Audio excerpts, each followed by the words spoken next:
ಏನಾಯ್ತು? ಈ ಹೆಂಗಸು ಮಹಾರಾಜರ ಮಗನ್ನ ಕೊಂದವಳಂತೆ. ಮಹಾರಾಜ ಅಪ್ಪಣೆ ಆಗೈತೆ, ಅವಳ ತಲೆ ಕಡಿ ತಗೋಕೊಡಿ.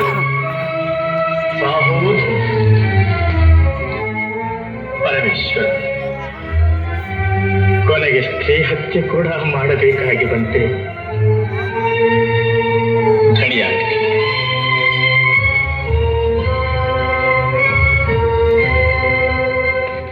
ದೇವಿ, ನೀನು ಶಿಶು ಹತ್ಯೆ ಮಾಡಿದೆಯಾ?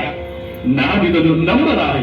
ಪ್ರಾಣೇಶ್ವರ, ದೈವ ಸಂಕಲ್ಪವೇ ಹೀಗಿರುವಾಗ ನಮ್ಮ ನಂಬಿಕೆ ಅಪನಂಬಿಕೆಯಿಂದ ಪ್ರಯೋಜನವೇನು? ದೇವಿ, ನಿನ್ನ ತಲೆಯ ಮೇಲೆ ಈ ಕೊಲೆ ಅಪರಾಧ ಹೊರಿಸಿರುವುದು ದೈವ ಸಂಕಲ್ಪವೇ? ಈ ದುರ್ವಿಧಿ ನಿನಗೆ ಬಂದದ್ದಾದರೂ ಹೇಗೆ? ಸ್ವಾಮಿ, ನೆಲದ ತೆರಿಗೆ ಹೊಂದಿಸಿಕೊಂಡು ಬರಲು ನಾನು ಹೋಗುತ್ತಿದ್ದಾಗ ಬಾಲಕನ ಶವ ಕಂಡೆ. ನಮ್ಮ ಮಗ ಮೋಹಿತನಂತೆ ಭಾಸವಾಯಿತು. ಮತ್ತೆ ಭಯಗೊಂಡೆ. ಅಷ್ಟರಲ್ಲಿ ರಾಜಭಟರು ಬಂದು ನೀನೇ ಹಂತಕಿ ಎಂದು ರಾಜ ಸನ್ನಿಧಿಗೆ ನನ್ನನ್ನು ಕರೆದುಕೊಂಡು ಹೋದರು. ಪುತ್ರ ಶೋಕದಿಂದ ಬೀಳುತ್ತಿದ್ದ ರಾಜ ಪೂರ್ವಾಪರಗಳನ್ನು ಯೋಚಿಸದೆ ನನಗೆ ಈ ಶಿಕ್ಷೆ ವಿಧಿಸಿದ. ಅಯ್ಯೋ ದೇವರೇ, ಮಹಾರಾಣಿಯಾಗಿ ಬೆಳೆಯಬೇಕಾಗಿದ್ದ ನಿನ್ನನ್ನು ನಿರ್ಗತಿಗಳನ್ನಾಗಿ ಮಾಡಿ ಬೇರೆಯವರಿಗೆ ಮಾರಿಕೊಂಡ ಮಹಾಪಾಪಿನ ಪುತ್ರ ಶೋಕದಿಂದ ಕಣ್ಣಿಟ್ಟಿರುವ ಈ ಸಮಯದಲ್ಲಿ ಸಹಧರ್ಮಿಣಿಯಾದ ನಿನ್ನ ತನಕನೆಯುವ ದುಸ್ಥಿತಿ ಬಂದೇ ನನಗೆ. ಪ್ರಾಣೇಶ್ವರ, ಚಿಂತಿಸದೆ ಎಲ್ಲೋ ನೀಚ ಸಾವು ಸಾಯಿದೆ ಪ್ರತ್ಯಕ್ಷ ದೈವವಾದ ನಿಮ್ಮ ಸಮ್ಮುಖದಲ್ಲಿ ಅದು ನಿಮ್ಮ ಕೈಯಿಂದಲೇ ಸಾವು ಬರುತ್ತಿರುವುದು ನನ್ನ ಭಾಗ್ಯ. ನಾನು ಧನ್ಯ. ನಿಮ್ಮ ರಾಜಾಜ್ಞೆಯನ್ನು ನೆರವೇರಿಸಿರಿ. ಹಾ, ಹೌದು, ರಾಜಾಜ್ಞೆಯನ್ನು ನೆರವೇರಿಸಲೇಬೇಕು. ದೇವಿ, ಕರೆಯ ಬಾರಿ ಭಗವಂತನನ್ನು ಧ್ಯಾನಿಸಿ ಸಿದ್ಧಳಾದ. ನಿನ್ನ ಹರಿಶ್ಚಂದ್ರ, ಎಂಥ ಘೋರ ಕೆಲಸ ಮಾಡುತ್ತಿದ್ದೀಯೋ?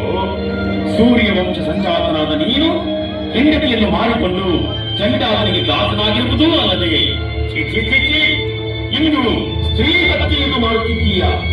ನಿನ್ನ ಮನಸ್ಸು ಎಂಥ ಕಠಿಣವೋ? ನಿರಪರಾಧಿಯಾದ ನಿನ್ನ ಹೆಂಡತಿಯನ್ನು ಕೊಲ್ಲುವುದು ಯಾವ ಧರ್ಮವೋ? ಈ ವಿಷಯದಲ್ಲಿ ಧರ್ಮ ಅಧರ್ಮಗಳ ತರ್ಕ ಅನಗತ್ಯ. ನಾನು ನನ್ನ ಧನ್ಯಾಜ್ಞೆಯನ್ನು ನೆರವೇರಿಸುತ್ತಿದ್ದೇನೆ. ಸಾಕು ಹರಿಶ್ಚಂದ್ರ, ಸರ್ವಸ್ವವನ್ನೂ ಕಳೆದುಕೊಂಡಿದ್ದೀಯ. ಇನ್ನೂ ನಿನ್ನ ಛಲವನ್ನು ಬಿಡಬಲ್ಲೆಯ? ಪೂಜ್ಯರೇ, ಎಂದಿನ ತನಕ ನನ್ನ ಸತ್ಯವನ್ನು ನಾನು ಕಳೆದುಕೊಳ್ಳುವುದಿಲ್ಲವೋ ಅಂದಿನ ತನಕ ನಾನು ಏನನ್ನೂ ಕಳೆದುಕೊಂಡಿಲ್ಲವೆಂದು ಭಾವಿಸುತ್ತೇನೆ. ಹರಿಶ್ಚಂದ್ರ, ಕಾರ್ಯವು ಮಿಂಚಿ ಹೋಗುವುದಕ್ಕೆ ಮುಂಚೆ ನನ್ನ ಮಾತನ್ನು ಕೇಳಿ ನಿನ್ನ ಮಗನನ್ನು ಬದುಕಿಸಿಕೊಡುತ್ತೇನೆ. ನಿನ್ನ ಹೆಂಡತಿಯ ಮೇಲೆ ಬಂದಿರುವ ಅಪರಾಧವನ್ನು ಹೋಗಲಾಡಿಸುತ್ತೇನೆ. ನಿನ್ನ ರಾಜ್ಯಾದ ಸಕಲ ಸಂಪತ್ತನ್ನು ಹಿಂದಿರುಗಿಸಿಕೊಡುತ್ತೇನೆ. ನನ್ನ ಕುಮಾರಿಯರನ್ನು ಲಗ್ನ ಮಾಡಿಕೊಂಡು ಸುಖವಾಗಿ ನೀನು ನಮ್ಮ ವಂಶೀಯರೆಂಬ ಅಭಿಮಾನದಿಂದ ಈ ಅನುಗ್ರಹ ತೋರಿಸುತ್ತಿದ್ದೇನೆ. ಮಹಾನುಭಾವ, ತಾವು ಸರ್ವಜ್ಞರು. ನನ್ನ ಸತ್ಯವನ್ನು ರಕ್ಷಿಸಿಕೊಳ್ಳಲು ಅನುಗ್ರಹಿಸಿ ಆಶೀರ್ವದಿಸಬಾರದೆ? ಭಲೇ ಹರಿಶ್ಚಂದ್ರ, ಭಲೇ. ಮೆಚ್ಚುಗೆ ನಿನ್ನ ಸತ್ಯನಿಷ್ಠತೆಯಲ್ಲಿ. ನಿನ್ನ ಕಾಯಕ ನೀನು ಮುಂದುವರಿಸಿ. ಆ ಕಾಶಿ ವಿಶ್ವನಾಥನ ಇಚ್ಛೆ ಇದ್ದಂತ ದೇವಿ ಸಿದ್ಧಳಾಗು. ಸರ್ವಧರ್ಮ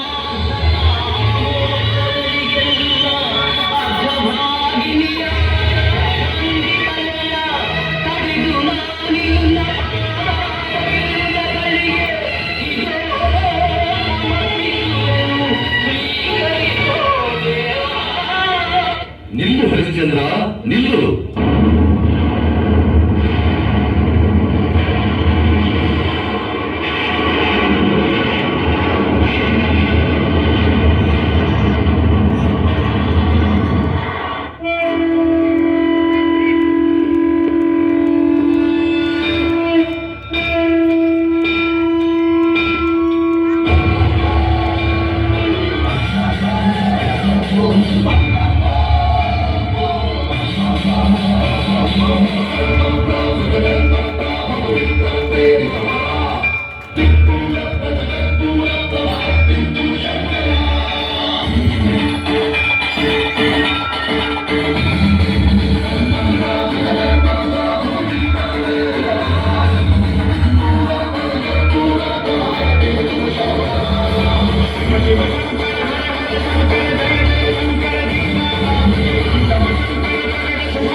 ಹರಿಶ್ಚಂದ್ರ, ನಿನ್ನ ಸತ್ಯ ಪರಿಪಾಲನೆಯನ್ನು ಪರೀಕ್ಷಿಸಿ ನಿನಗೆ ಶಾಶ್ವತ ಕೀರ್ತಿ ಪ್ರಸಾದಿಸಲು ವಿಶ್ವಾಮಿತ್ರರು ಹೋಲಿದ ಇಂದ್ರಜಾಲವಿದು. ನಿನ್ನ ರಾಜ್ಯವನ್ನು ಹಿಂದಿರುಗಿಸುತ್ತೇನೆ, ನಿನ್ನ ಮಗನನ್ನೂ ಬದುಕಿಸುತ್ತೇನೆ. ಹರಿಶ್ಚಂದ್ರ, ಇಂದಿನಿಂದ ನೀನು ಸತ್ಯ ಹರಿಶ್ಚಂದ್ರನಿಂದೇ ನಾಮಾಂಕಿತನಾಗಿ ಸರ್ವ ಶೋಭಾಯಮಾನನಾಗಿ ಪ್ರಕಾಶಿಸು.